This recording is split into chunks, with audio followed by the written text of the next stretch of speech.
Hello student, good morning. हाँ जी बेटा, आप सभी अच्छे से पढ़ाई कर रहे होंगे और जो भी अब तक आपको समझाया गया है मेरे पिछले वीडियो तक, मुझे लगता है आपको अच्छी तरह समझ में आया होगा।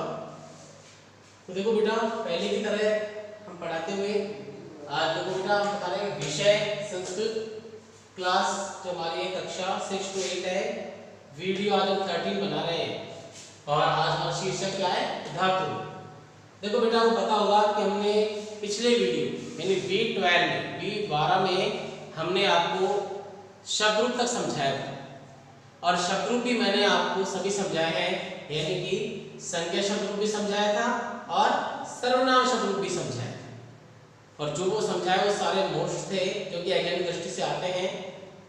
और आपको मैंने ये भी कहा था इनको याद करना बेटा, याद करने के बाद बिना देखे लिख के देखना है आपको इनको और फिर लिखे हुए से मैच करना है ताकि कंफर्म हो सके कि आपने जो भी याद किया है वो सारा आपको कंप्लीट रूप से सही और अच्छी प्रकार से याद हो चुका है। तो आज हम इस प्रकार आगे बढ़ते हुए हम देख रहे हैं कि आज हम पढ़ेंगे धातु रूप।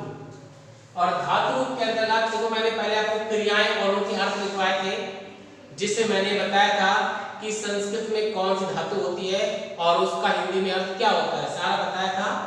फिर भी यहाँ पर मैंने लिख दिया है कि पट का हिंदी क्या होता है बेटा? पढ़ना।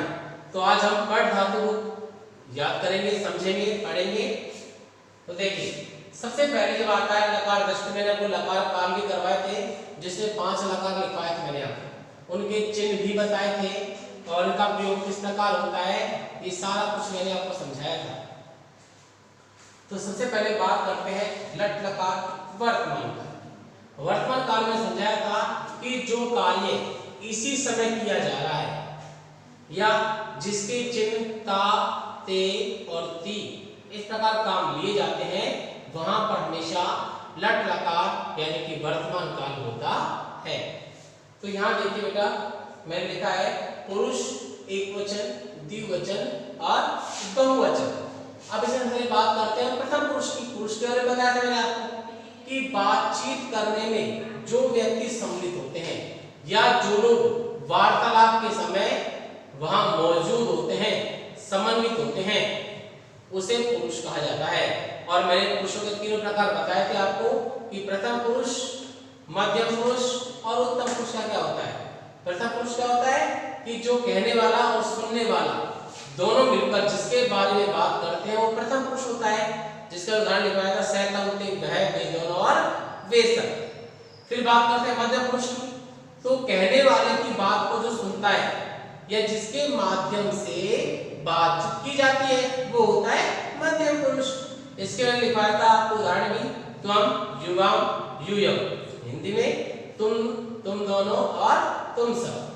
और हमारा अगला था लास्ट उत्तम पुरुष, मैंने बताया था कि जो बात कहता है या जो बोलने वाला होता है वो ही हमेशा उत्तम पुरुष कहलाता है, क्योंकि वो स्वयं को जोड़ते हुए बताता है, यानी अहम, आवाम, वयम।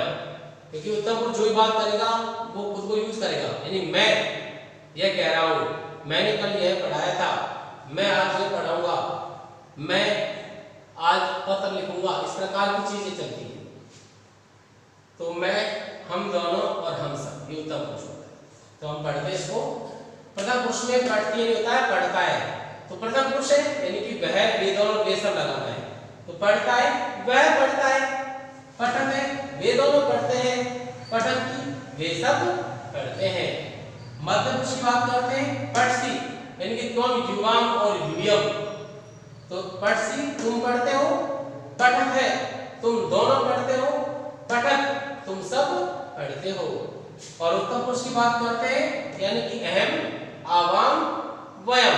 हिंदी अर्थ क्या है? मैं, हम दोनों और हम सब। पठामी, मैं पढ़ता हूं, पठावे, हम दोनों पढ़ते हैं, पठावे, हम सब पढ़ते हैं। इस प्रकार आप देखा कि हमने वर्तमान काल किस प्रकार याद किया। हमेशा शुद्ध उच्चारण करो और ध्यान से इसको पढ़ो। इसके बाद में लिट लकार भविष्य काल की बात करते हैं। तो देखो बेटा, ये लट है और ये लिट है, शुद्ध उच्चारण करें।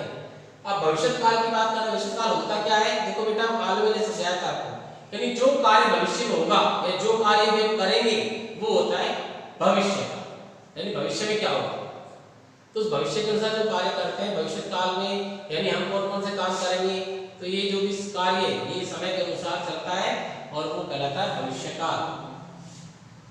तो यहाँ पर पुरुष वही एकवचन, द्विवचन, बहुवचन, प्रथम पुरुष में पठिष्यति वही आएगा, वो कर रहा है सहते, यानी वह वे दोनों के सब पठिष्यति वह। अब भविष्य काल में बताया था चिन्ह क्या होते बेटा, गा गे गी। तो यहाँ पर वह पठिष्यति वह पढ़ेगा, पठिष्यते वे दोनों पढ़ेंगे, पठिष्यन्ति वे सब पढ़ेंगे। मध्य पुरुष पठिष्यसि तुम पढ़ोगे, पठिष्यथ तुम दोनों पढ़ोगे, पठिष्यथ तुम सब पढ़ोगे। उत्तम पुरुष कोई अहम आवाम वयम, पठिष्यामि मैं पढ़ूंगा, पठिष्यामे हम दोनों पढ़ेंगे, पठिष्यामे हम सब पढ़ेंगे। इसके बाद अगला है बेटा हमारा लंग लकार भूतकाल। अब भूतकाल क्या होता है, जो समय निकल चुका है वो भूतकाल होता है। पुरुष एकवचन, द्विवचन और बहुवचन। प्रथम पुरुष में अपठत भूतकाल है और चिन्ह क्या होता है भूतकाल का, था, थे, थी और कार्य के समाप्त होने का बोध होता है, वहां पर भूतकाल प्रयोग होता है। जैसे उसने देखा या उसने देखा था, दोनों एक ही बात है, दोनों ही भूतकाल है। तो यहाँ पर अपठत उसने पढ़ा था या वह पढ़ता था, अपठताम वे दोनों पढ़ते थे, अपठन वे सब पढ़ते थे। मध्यम पुरुष में अपठ यानी कि तुम पढ़ते थे, अपठतम तुम दोनों पढ़ते थे, अपठत तुम सब पढ़ते थे। और हम थे ना लगाए तो भी भूतकाल होता है कि तुम पढ़े, तुम दोनों पढ़े और तुम सब पढ़े।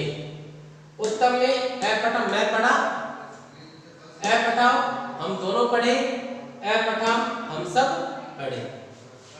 इसी में चौथा आता है लोट लकार आज्ञार्थक के अंतर्गत। तो देखिए बेटा, लोट लकार आज्ञार्थक होता क्या है, आज्ञार्थक का अर्थ क्या होता है। देखो बेटा, जिसमें हमें कोई आज्ञा दी जाए, हमें कोई आदेश देता है, तो वहां होता है आज्ञार्थक यानी कि लोट लकार का प्रयोग। तो इसमें हम पढ़ते हैं पुरुष एकवचन, द्विवचन और बहुवचन। तो हमेशा आज्ञा आदेश कौन देता है, हमसे बड़ा, चाहे हमारे माता पिता हो, गुरु हो, बड़े भाई हो, बहन हो, तो हमें जो आज्ञा देता है, जो आदेश देता है वो बड़ा ही देता है। तो वहां पर ये वाक्य काम आते हैं। तो प्रथम पुरुष की बात करते हैं, तो यहाँ पर पुरुष में एकवचन, द्विवचन, बहुवचन लिखा है।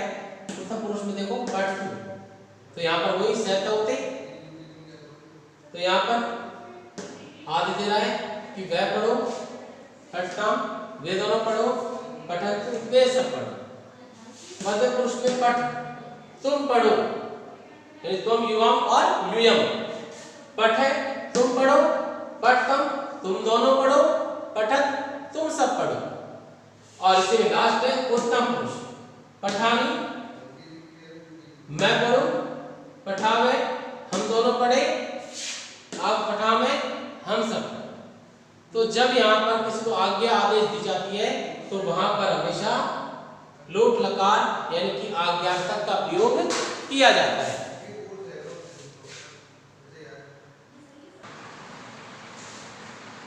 हाँ जी बेटा, और ये लास्ट हमारा जो लकार है इसके बारे में पढ़ रहे हैं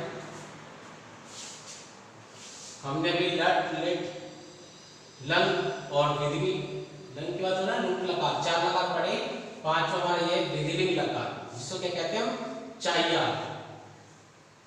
वही पुरुष एकवचन, द्विवचन, बहुवचन। प्रथम में क्या है, पठेत, यानी यहाँ चाहिए क्या होता है, पढ़ना चाहिए, उसे पढ़ना चाहिए। पठेताम उन दोनों को पढ़ना चाहिए, पठे उन सबको पढ़ना चाहिए।